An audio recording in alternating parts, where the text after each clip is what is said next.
Hi everybody. As promised some time ago, I said I'd put one video together which explained how to use all of the tools required for the 60% collection of work. This is that video. Now, just to let you know, I'm only showing you where to find the tools and how to use them. Every tool has its own unique little sets of creative things you can do with them, and there won't be time for that.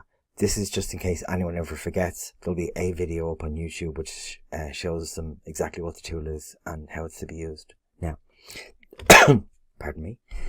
That said, for every tool that's here, there'll be 1,000 videos on YouTube about how to use it creatively or how to use it to solve problems. This is not that, because there's no point in me making all of these videos all over again if they're already up on YouTube. What this is, it's a breakdown of all the actual tools required for this assignment. So I'm just going to show you this list here. Okay, so you remember this brief here for the 60%. You're going to be making all of the merchandise artwork for a movie of your creation. And this is the actual list.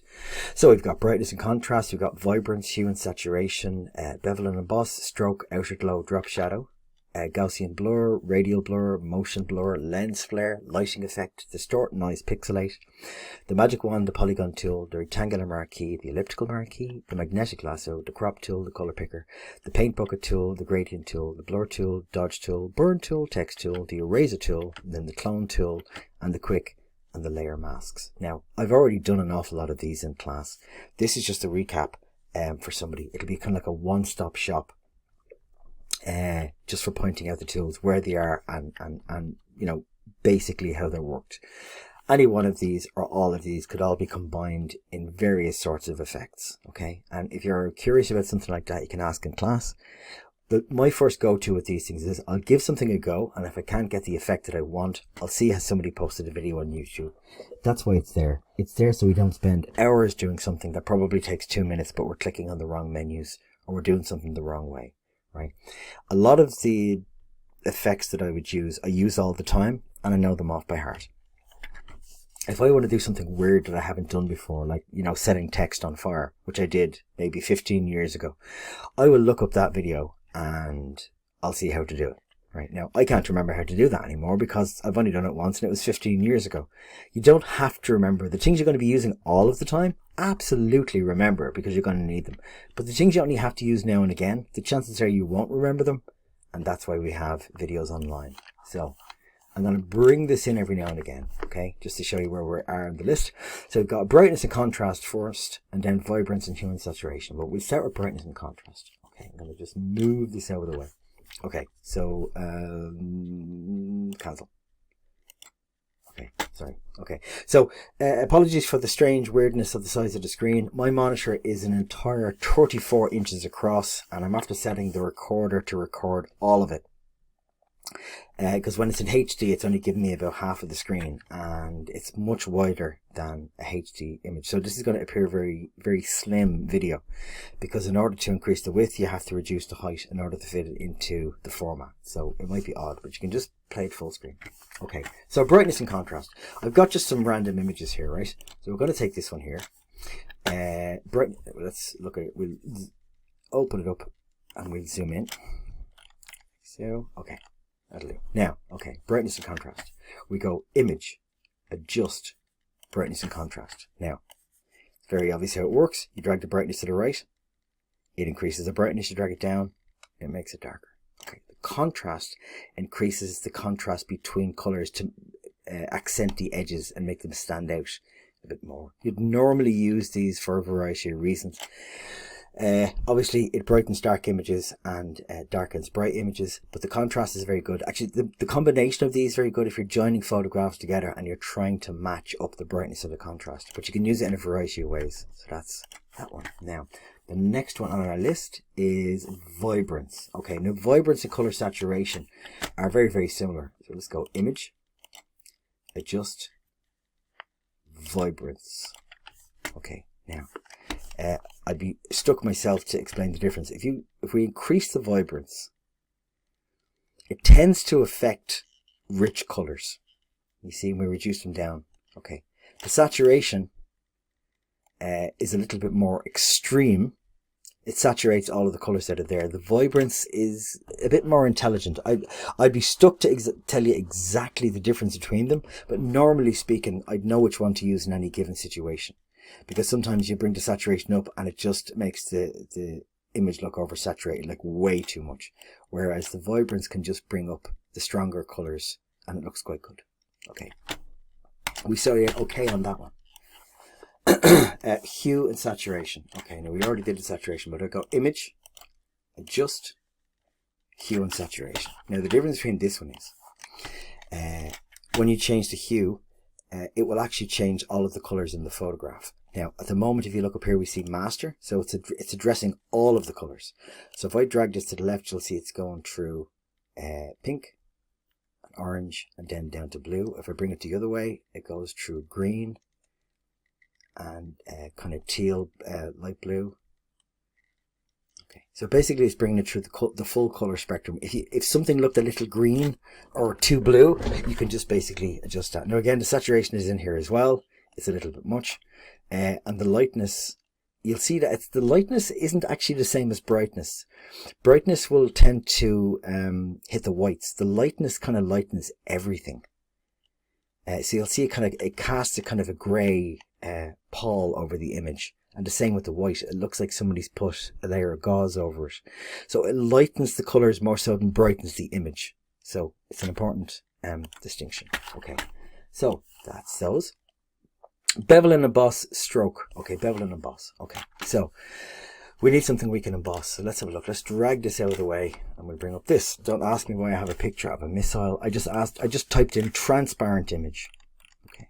Now, okay. So if I go image, adjust, layer,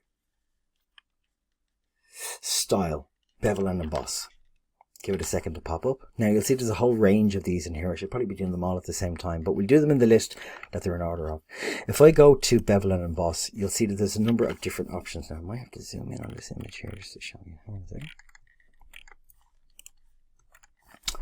Cancel that for 1 sec. I want to go into the actual edge of this so we can see it. Now, layer, style, bevel and emboss.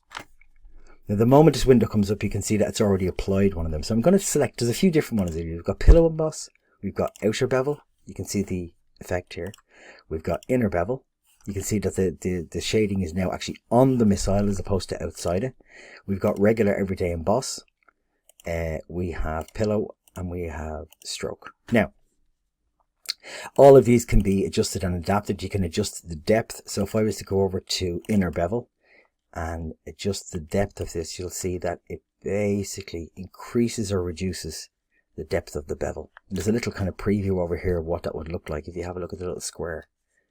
Okay, and it just gives something the illusion of depth. Pretty much that's all it is, right?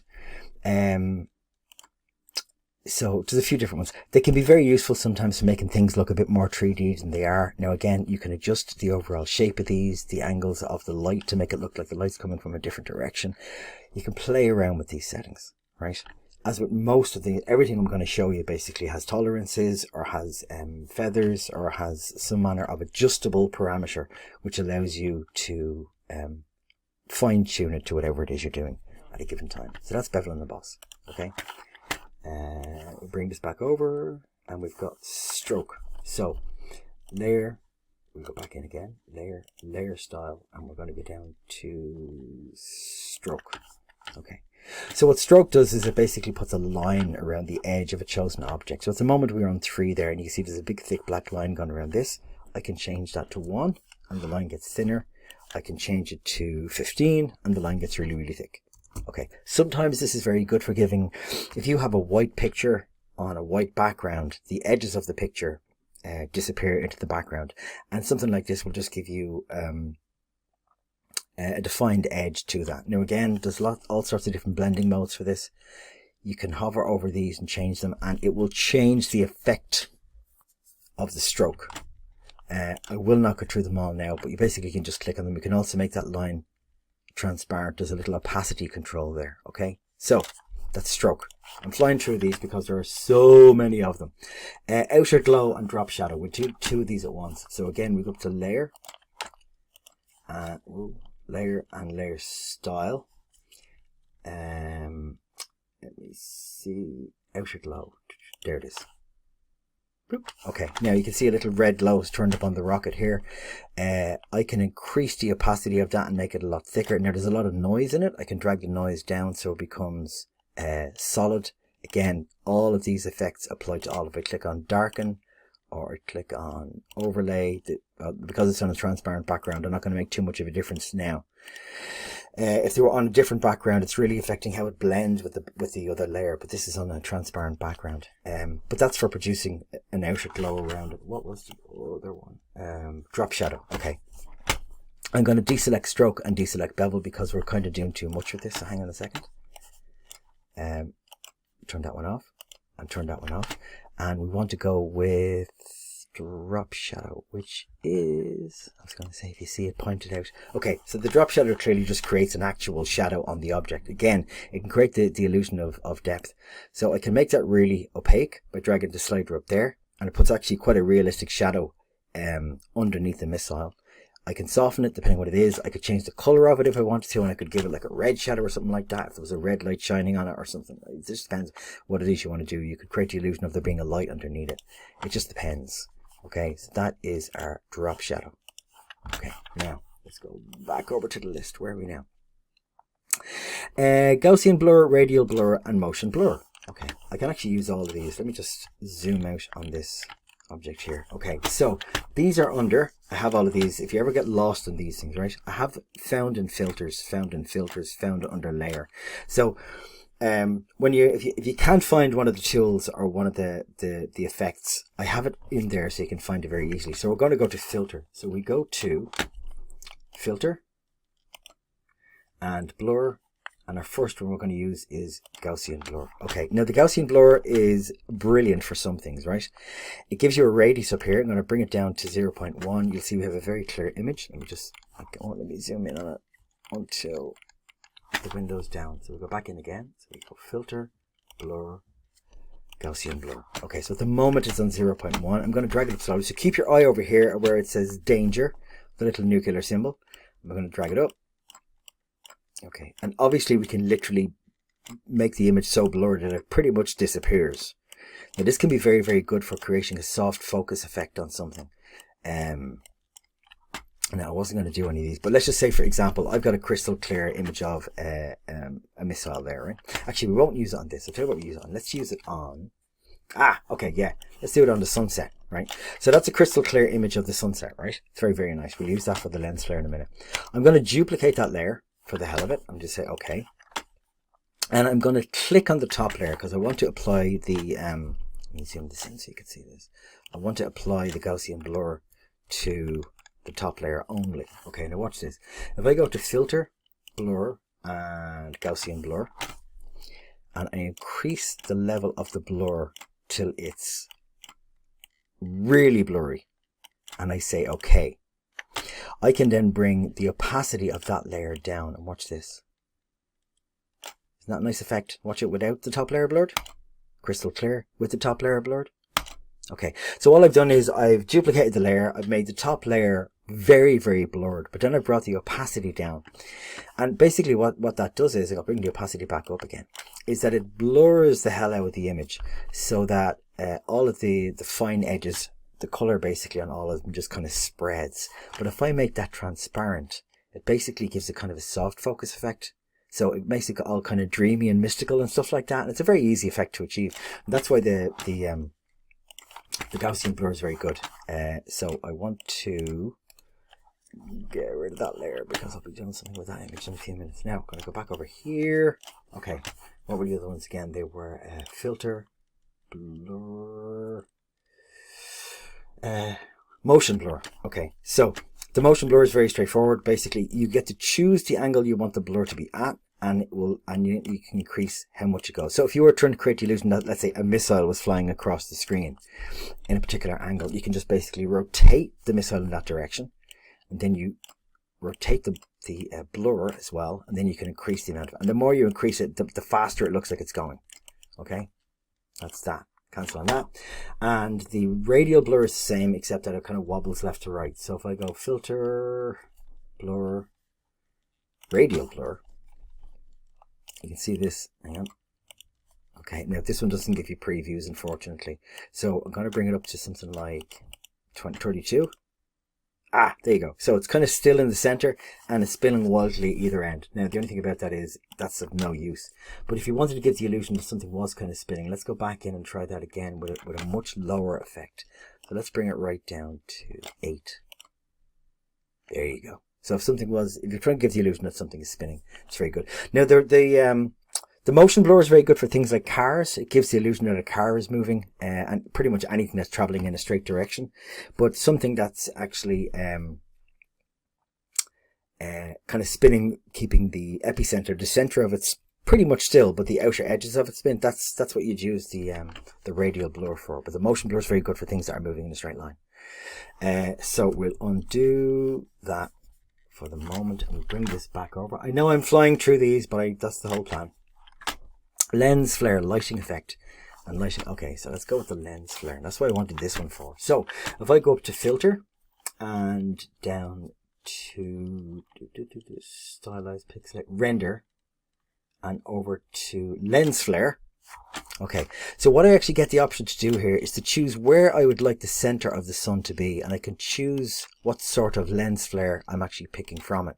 Now with some of these you'll see that they're very good. Some of them will give you effects on the screen.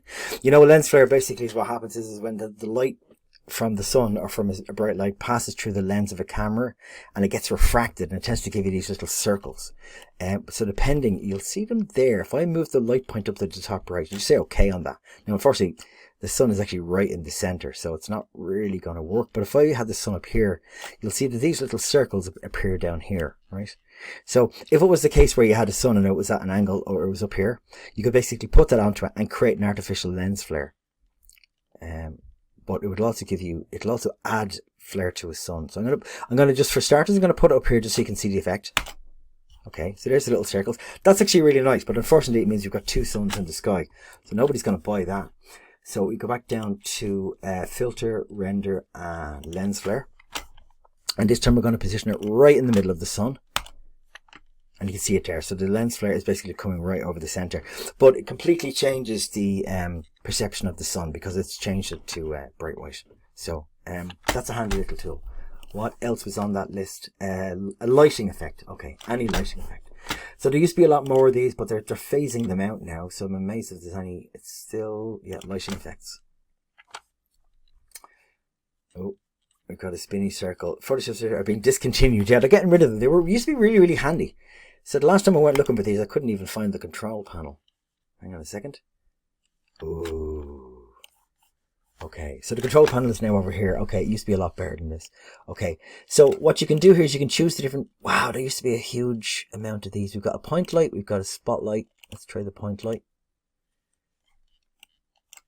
Oh, it's a bit slow as well. Okay, so the point light's right in the center. This used to be way more useful, and they're discontinuing them, so you get a warning now. So I'd say in the next couple of versions.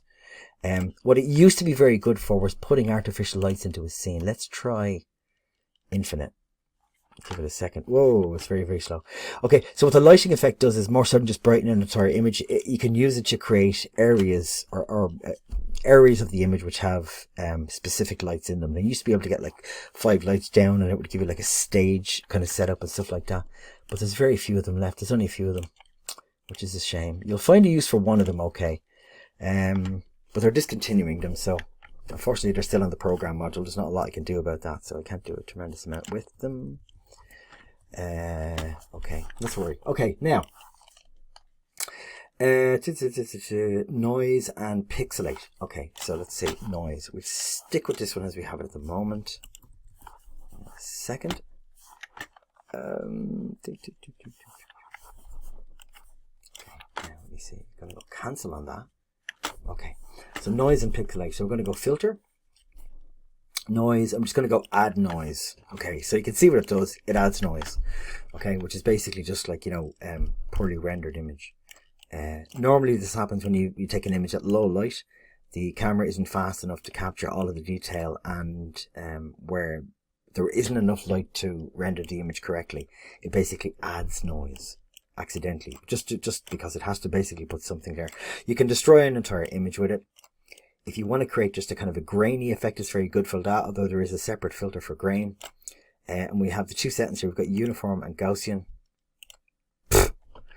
Yeah, as you can see, there's a massive difference there. I'm going to click cancel on that one. And the last one is pixelate. So we go back up to filter, pixelate. There's a few different versions of these. So you've got halftone, crystallized, facet, fragment, mesotint, mosaic, and pointillized. Now, if I remember correctly, there's no previews on these. I'm going to click on mosaic. Oh, there is a preview. Okay, fair enough. Okay, so as you can see, it basically creates a kind of a very pixelated image. Now, if you drag it up, all you're going to get is that, right? Because it basically makes the squares massive. But if you wanted to create something like an 8-bit image or something like that from the 80s, you know, even at 7, that's too high. Let's change that to 2. 2 isn't too bad. It kind of degrade the image a little bit. Unfortunately, we'll bring that back to where it is. You get the idea. Something to play around with. So that's all of them. Now, coming down to here, these are ones that we would have used many, many times already. So we've Magic Wand, Polygon Lasso. Okay, so we've done the Magic Wand. That was day 1. So we'll use this guy for the Magic Wand. As you know, a number of these little tools over here, they're hidden, and what you have to do is press and hold on them to actually find what you're after. So this one here, click on Magic Wand, and you basically click into the image, and it will select based on the tolerance, the pixel color that you've selected, and then ones that are within a certain number of shades from it. So you see it selected most of the wall there, and it's set at 30. If I was to go back and change that to 1 and click again, it will barely select that small amount. I'll change it to 5, considerably more. Obviously a lot of that wall is the same color. I'll change it to 10, a lot more again. Now you can make multiple selections. I can press the shift button and click over here, and then click over here and click over here. If that's too much work, I can just go up and change it back to 30. Now the thing about the Magic Wand is it's very handy, but it has its limitations, and if the gradients or if the variations in what you're trying to select are too great, it can be easier to use one of the hand-drawn tools. Magic Wand is brilliant for playing backgrounds. Even this isn't doing a bad job. You see, it's not selecting his shadow because it's too dark, but I can press shift and click in there, and then click there, and you know, sometimes if there aren't too many clicks, you don't mind, but generally speaking, it's good for just very simple plain backgrounds. So we go select and deselect on that. Let's bring this back in. The Polygon Lasso, right? Straightforward enough, the Polygon Lasso. Oi, come back you. Okay, so the Polygon Lasso is straightforward enough. We're just going to draw with it. Hang on a second. We'll zoom in on this guy. A bit pixely, that's okay. So if I go on up here and click on the Polygon Lasso tool, that is the one that we would click and select. Now, when you're being very, very careful with things, this would be my favorite one, purely because a lot of the tools are sometimes, like with the Magic Wand, they're using algorithms, and then some of the AI tools are very good, but they don't always get it right. The one thing you can be sure will always work is your eye. I can zoom in while I'm doing this. Is your eye making sure that you're clicking whatever it is. Now I'm gonna do this. We come back down to where we started, and it will make that. Okay, now zoom out. So it's made a selection, right? Now it's a very terrible one because I got bored halfway through, but I could just choose to, hang on a second, if I was to make 2 layers of that and hide the back one, I could just delete the selection that I've made, or what I could do is I could go up to select the inverse and delete everything but the selection that I made, and they all basically work the same way. So I'm showing the other ones, I won't bother doing that, but the polygon tool is very good for very fine, precise selections. You can also, if you want, set a feather. Now there was a feather or 2 set on that, which means that it will give you a tolerance of 1 pixel either side of exactly where you clicked. And sometimes you don't want to cut things out too sharply. You want the edges just to be a little bit feathered because it looks a tad more realistic. So that is that one. Let's go back over to our list. We're getting down it now. Polygon Lasso. Rectangular and elliptical marquee. Okay, so these are very straightforward. This one here, you press and hold. You've got it. Oh, hello. You've got a couple of options. You've got the rectangular marquee, pretty much like that. It just draws boxes. Sometimes it's very good for selecting a lot of noise and stuff like that you want to get rid of. Works in exactly the same way. You basically just select something and get rid of it like so. The elliptical marquee works exactly the same way. Warning, no pixel more than 50% selected. Okay, so we have the feather and that's set way too high. So there we go. Let me go do. And you'll see there's a little bit of a feather edge because I had it set at 5. Sometimes that's very good. For example, if I just undo that, let's go select and deselect. Let's say I wanted to take that picture of his face out and put it into a collage. What I could do is I can increase the feather to about 10 and we'll zoom in on him. Oh, hello. What do if we were in there? There we go. So I've got the feather set at about 10 and I'm just going to basically draw an oval just around his face. And then I go select the inverse and press delete. Now I've actually, unfortunately, I've left it, I made the circle too small. I should have put less of a feather on it. But what I could do is it'll basically just cut him out. Let's do that again with slightly less of a feather. We'll go with 5. And that's okay. Okay. And we just choose, we go select and deselect.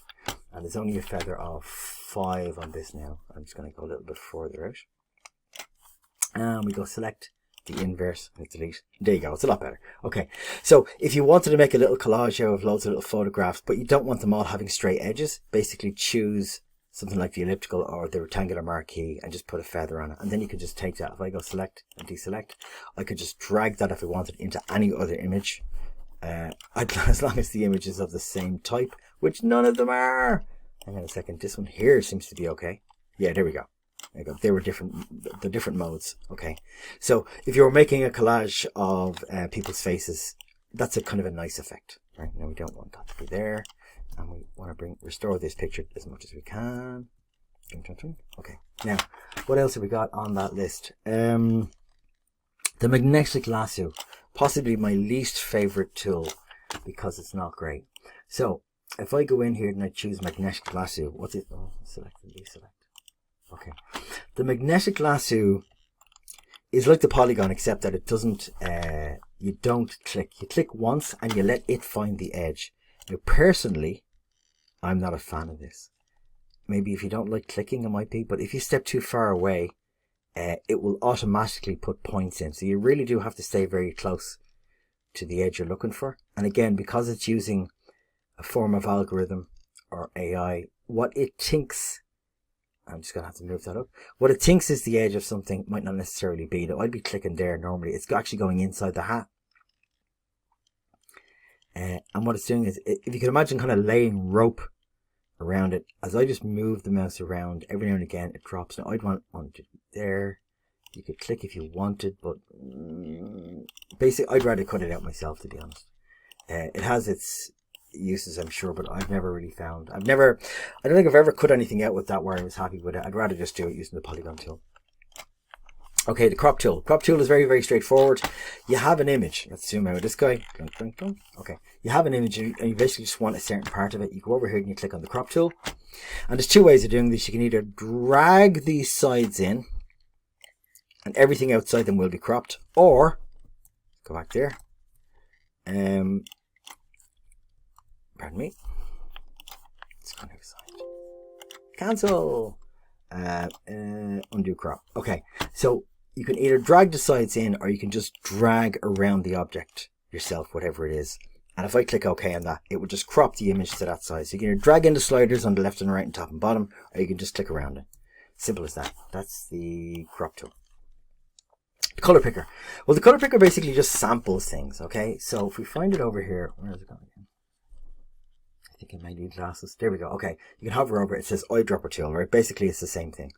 So let's just say, for example, I wanted to sample a particular color and place it into another image or even the same image. So let's just say, let's bring up this picture of the doggy in the kitchen. Right, watch this. I'm going to go into the polygon lasso and I'm going to just select, or I'm going to go over the dog's ear here. That piece of the kitchen, okay? But I want to color it with the color of this wall, basically. This is a really, really rough way of doing this. I click on the eyedropper tool or the color picker tool and I sample it. And you see the sample will turn up over here. And I can then go into this image and choose my paint bucket tool and fill this image up. Now, you're going to say that doesn't look like the same image. Now, there's a good reason for that, right? Hang on a second. The reason it doesn't look like the same image is because that particular color in here is contrasting against the white, and it makes it look like a stronger color. Whereas here, it doesn't have as much things to contrast against, and they are the same color, but that's an optical illusion caused by our eyes and the way we perceive color. Now, this is obviously a mixture of a few different colors, the wall is, and when I clicked, I only sampled the 1 pixel. But you'll find that if you take a color from an image like this and put it into another image, that it might look different. And that's because of the way our brains process color based on the colors that are around them. Which is why sometimes you'll buy something in a shop, a particular dress or a pair of jeans or a top, and it was a really nice green, and you bring it home and it looks blue. Because that color, you are basically at the mercy of the other colors around it and the actual color that was being created by the lights in the shop. Years ago, when I was in that business, we used to sell fluorescent tubes called color rendering tubes, and we used to have tubes called meat tubes, and they were white, or so they looked white, but they were designed to make meat look fresh and red and juicy. And you find often that if you bought meat that was sold under those lights and brought them home, the meat didn't look as good. And the reason is they were basically being made to look a lot redder and juicier. Now, it was a white light, but they were called meat tubes. And we used to do the same things. There used to be tubes called Color 84s, and they were a color rendering tube, and they made colors look well. They made colors look vibrant, which is why clothes always look really well in a clothes shop, and then you bring them home and they look a bit drab. Or when something looks a certain color indoors and you bring it outside into the light and it changes color. That, unfortunately, is we're at the mercy of the way our brain both pre and post processes color in order to make the whatever's in front of us more understandable. We can't do anything about it, I'm afraid. It's the way we're made. Mechanical lasso, crop tool, color pick tool, the paint bucket. I actually just demonstrated there. When I took the color from here, I basically painted it in there. So I actually did that one accidentally. The gradient tool. Now, they've changed this one of late. Let me just see if I can do the best one to do with this here. I'm going to zoom out on the missile, and I'm going to go layer, new layer, and I'm going to say OK, and I'm going to put the new layer in behind. So I now have a blank layer in behind the missile. I can hide the missile, and this layer has nothing on it at the moment, right? So here's my missile over here. This one has nothing. And I'm going to go on up to my gradients. Now, the gradients are found if you find the paint bucket and hold. You'll see gradients at the top, and there's a whole selection of them in here, and it just depends. There's loads of ways of using these, and I'll post images of or links to other people's videos for playing with them, right? But you'll see that there's all sorts of ones that basically transition from one color to the next, and there's a few different types of ways you can apply these. So let's say if we pick iridescent. Okay, we'll take that one. Right? Now, okay, if I use the linear gradient, I just basically just click from one side of the image and drag to the other. There you go. I can also click on this one here, which is the spherical one, or the radial one. With that one, you click at the center and drag out. This one here basically is like a pyramid. It puts a solid line into it. I'll show you what that looks like. There you go, you see. This one here is a horizontal gradient, so you'd normally drag this one down. And this one here, I don't even know the name of it. Let's see if it comes up when I stop moving the mouse. Yep. Diamond gradient. Really, sorry, this monitor is so big, the resolution is so high, everything is really small when I'm looking at it. Okay, so yeah, so basically it comes out in kind of diamonds. Now, there's a lot more to gradients than that. You can pick your own. You can, if you double click on it, normally what you can do is, watch this. You can adjust the amount of, let's call it key gradients within that gradient. So if I click on this one, I can click on the color and make it very strong red. If I click on this one, I can click on the color and make it a very strong blue. And this one, let's go rainbow on this. Let's go very strong yellow. And this one, we'll click on this one and we go very strong orange. And there's one more. What color have we not got there? Let's go pink. There we go. Okay. Now, I can then, if I want to adjust the transparency of all of these separately up here at the top. So if I click up here and I click on this one, you'll see that the opacity can be set from anything from 0 to 100. And if I click above all of these, it automatically gives me control for changing that. So I could, if I wanted to, make this particular color a bit more transparent, and you can see the checker box coming up. But let's not, for the hell of it, let's just say okay, and we'll go back over to the linear gradient and drag it across.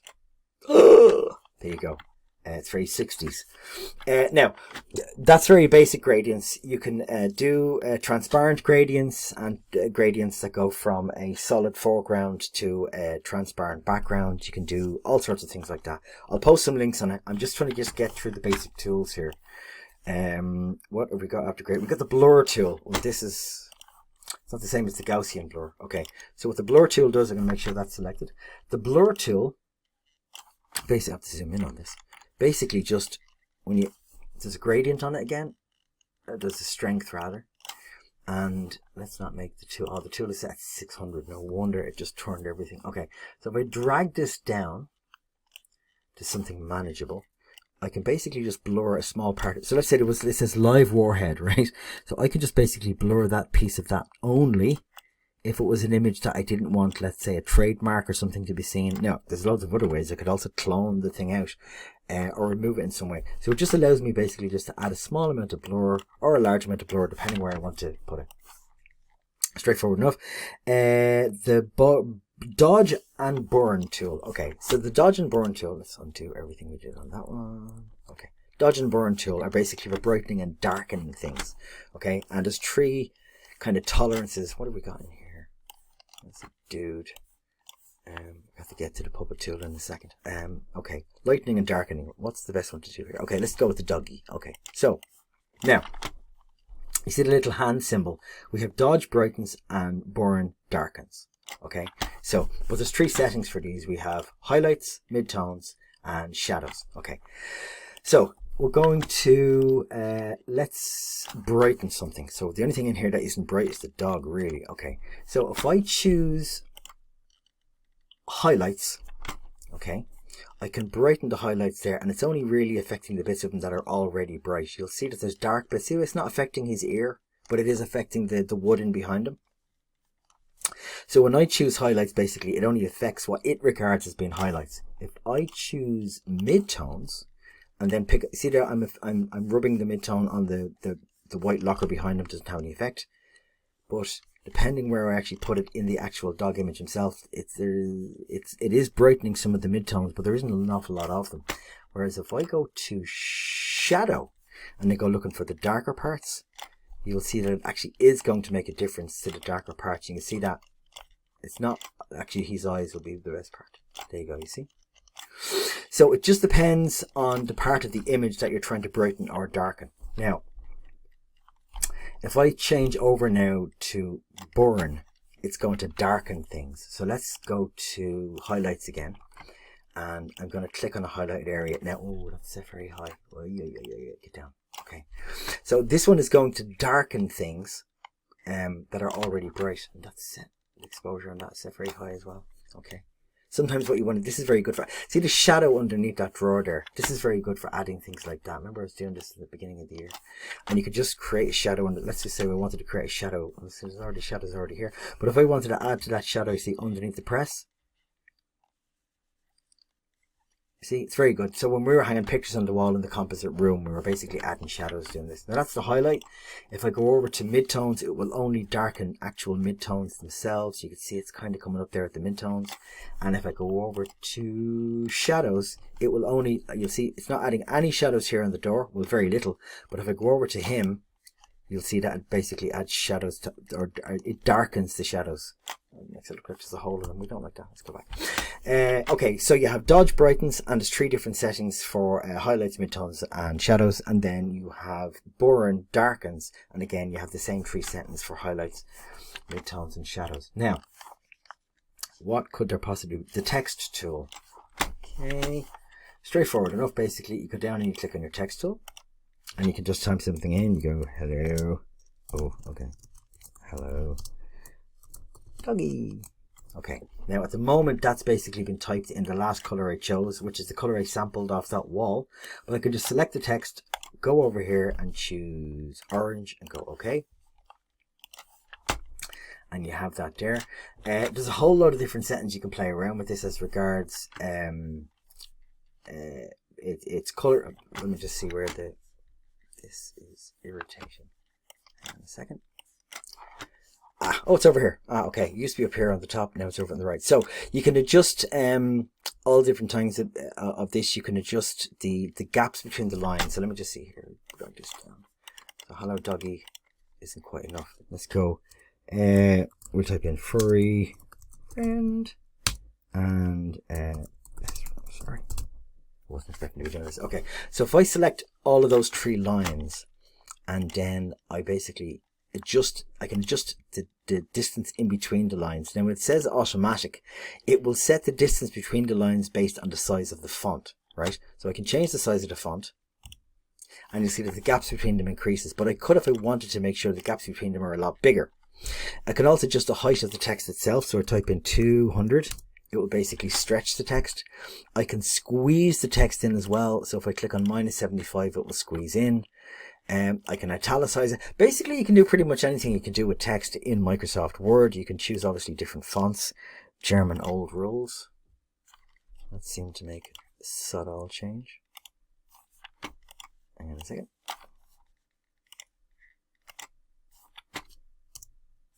Oh, peculiar. Oh, okay. That's making a difference anyway. Where do I even have these fonts on the machine? They're listed. Okay. Should just change it in real time. It's obviously not.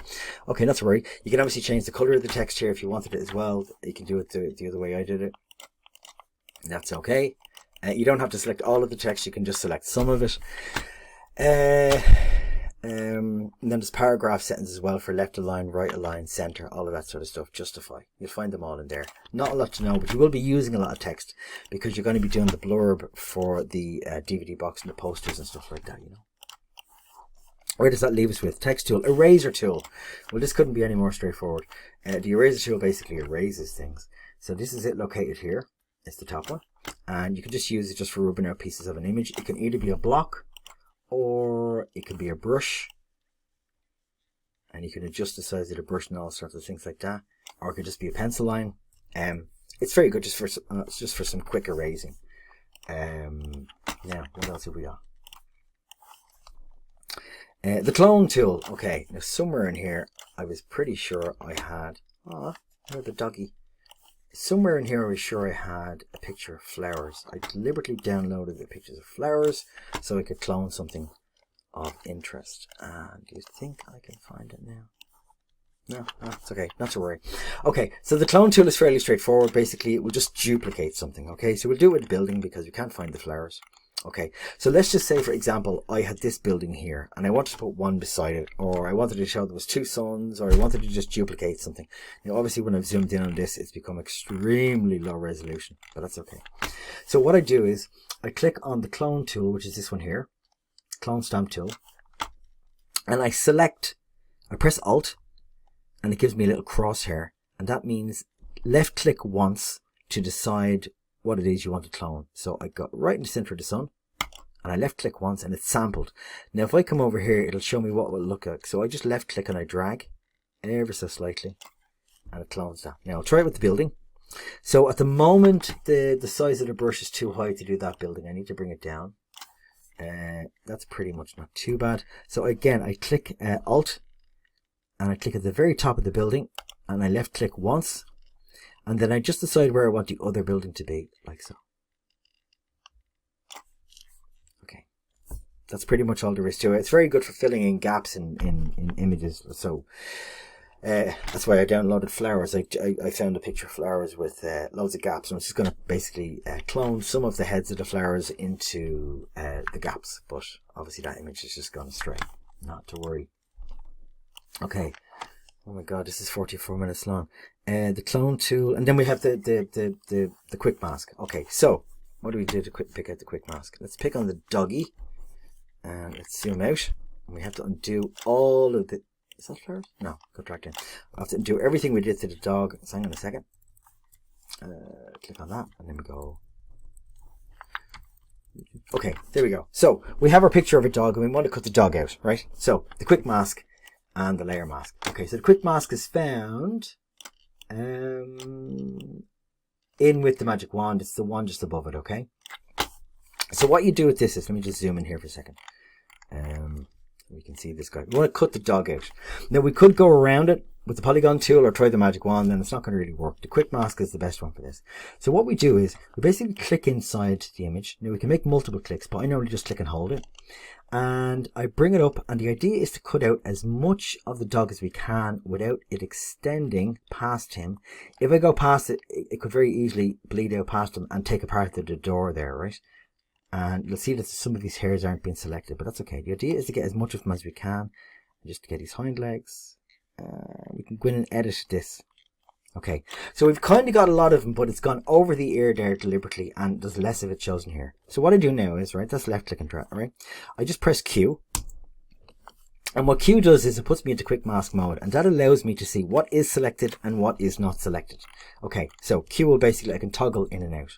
Okay, so I can see that clearly there's a bit over this ear which is selected that shouldn't be. And I know looking in here that there's parts of the hair that isn't selected that should be. So what we do is we go on over to our brush tool. It's this one here. It takes a while to remember this. I remember when I was out as a college, it took me ages to remember. Click on the brush tool. And as soon as you get the brush tool, you basically get white and black. Now, the thing to remember is that white adds from the selection and black removes. So the white is selected. So I'm just going to start clicking in here. And you see, if I click in here, I'm adding to the selection, and I don't want to do that. I want to remove this. I only want the dog selected. So I click on black, and then I start brushing again. And once it's turning red, I know that now the opacity isn't as high as it should be. Once it's turning red, I know I'm removing it from the selection, which is good, because I don't want anything but the dog selected. Now I'm going to press Q very quickly, and I can see that now I'm going to zoom in on this. I can see that there's hair which isn't selected, right? So what I want to do is I'm going to go back over to white, and I'm going to, you have to keep on going between Q and Q on this, just to make sure that you're getting all the bits that you are. You can only actually add and subtract when it's in quick mask mode, which is the red mode. So what I need to do is I need to keep going into this mode to make sure I'm not missing anything. Okay, let me just move over to the left of the image. I know there's a lot of this missing. Okay, so there's hair all the way here.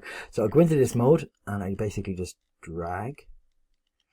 Now, you can adjust the fineness of this circle. At the moment, I have it set for 9. I could make it smaller, and I can go on in. Now, see, that's what happens if you don't go into quick mask mode. You go into Q, and then it works. If you're not in Q, if you're not in this mode here with the red outline, basically what it's doing is it's drawing on the image, which is not what we want. So we come on down here. I might make the brush just a little bit smaller, just this image. And then we can go on in, thank you. Fine. Where are we? Brush, there we go. Ah, here we go. Now, okay, so we want to add these hairs.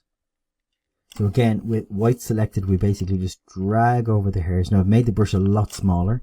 So that should enable me to be able to get a lot more of them without picking up on the background. There's more there.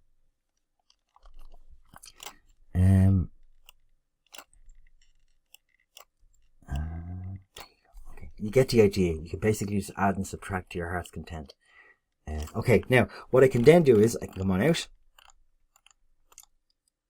Okay, so if I press Q and then I press layer mask, what it does is it creates a mask, and it masks everything but the actual dog that I want.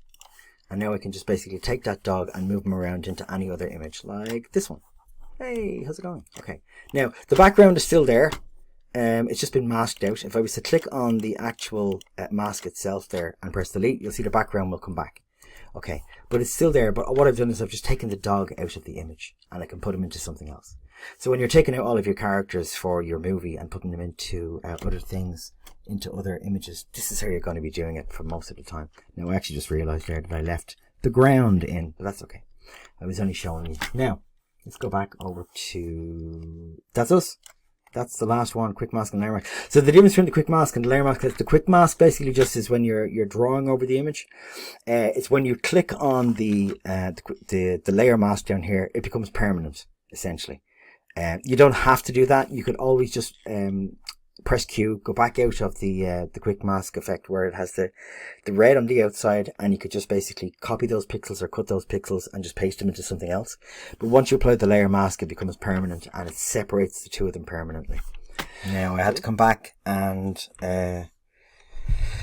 basically redo a small portion of this because the version of this list I had up was wrong. It was last year's one. This year's one has something called the Puppet Warp tool. The reason is it's a very useful tool for placing a pattern or a print onto a kind of a creased object like a t-shirt or something like that, and it didn't used to be in the list and everyone had to use it and no one got any marks for it, so I added it in this year. So everything else pretty much is the same, but I'm after adding the Puppet Warp tool in. So I'm going to show you this one.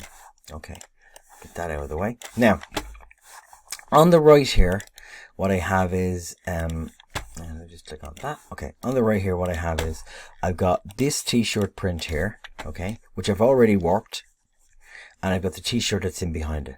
Okay, and on the left here I have an identical t-shirt, but I have an image that I didn't warp. Okay, now you can see the way I've kind of rucked it in, and it kind of matches. Hang on, let me just click on here. It kind of matches some of the creases that are actually going through the t-shirt. So I'll show you how it works. And when we're finished with this sort of thing, we can join them both together. So if I was to, let's say, select that and that, I could click on that, press shift and click on the next one, and I could just go merge layers, and there that becomes one t-shirt. It's all one thing, right? So I'm going to show you what you do over here. So I have my t-shirt and I have my poster that I want to put onto the t-shirt.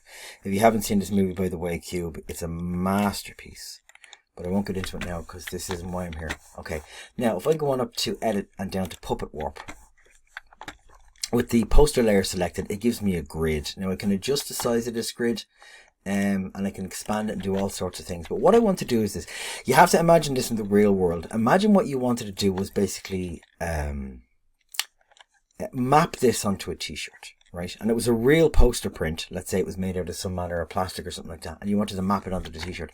The first thing you do is click and you put pins around the edge, because what we want to do is we don't want the t-shirt to move too much. We want to kind of crease it, but we don't want it sliding all over the place. Okay, so I'm just going to put a few pins around the edge to pin it to the t-shirt, right? And what I'm going to do over here is I'm going to adjust the opacity of it and bring it down so I can see through it. It's a little bit slow. Okay, now I can see the creases in the t-shirt, right? So what I do is this, very simply. I put a few dots either side of where I see a crease. Right, now you can play around with this. There's loads of different ways of doing it, right? You can't put too many of these in because eventually there'll be a space where it can't put one in between them. But I just take it and I just drag it in, and I try and make it look like it's going around the crease of the t-shirt. So just click and drag them. Simple as that. I drag them in. So I go looking for another crease. Here's one here. I'm just going to put a few dots here and one or two there. And I'm just going to pull these ones over. You get used to this. The more you play around with it, you'll find that you get better with it, you know. Now, there aren't too many up here, but I noticed some around here. So I'm going to put a few around here underneath the curve of the arm, and a couple on the inside. And then I'm going to, oh, there you go. You see, you get a warning if you're clicking too close. I'm just going to drag these two up and drag these ones down. And then I can put one here and drag that down if I want to just a little bit. I can put one here and drag that down a little bit. And I can put a couple in here and just randomly pull them to make them look like they're creased. Like so. Okay. Now, there we go. I can just click on commit to that and we go apply. And you see that it's kind of creased around it. Now at this stage, there's a load of different things I can do as regards the actual print of that poster. I can blend it in all sorts of ways. I'm going to hide this one over here, and I'm going to move this one directly above that. So this layer here is my poster print, and this one here is my t-shirt. I'm going to click on the top one, and I'm going to go to blending options. Give it a second to load up. Now at the moment it's set to normal, but I can change the way the poster print actually looks by going through all of these different options here.